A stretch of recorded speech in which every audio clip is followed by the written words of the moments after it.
Mainit ba ang panahon o baka mas mainit ang ulo mo dahil sa taas ng bill mo sa kuryente?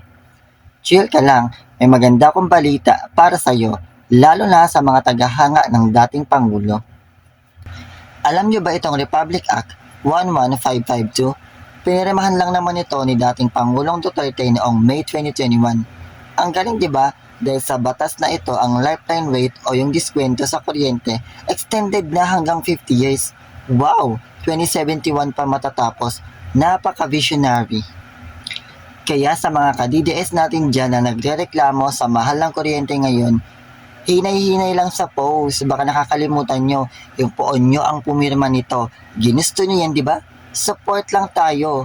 Huwag tayong magreklamo kung ang bunga ng sinuportahan natin ay nararamdaman na natin sa sariling bulsa. Ang pagiging mulat, hindi kailangan galit. Kailangan lang nasa tamang resibo. Ulitin natin, RA 11552, signed by Duterte. Huwag na magreklamo, ginusto nyo yan eh. Ako nga pala si Raymart Rosales, ang iyong friendly fact checker. Follow for more resibo. Thanks for watching. Bye-bye.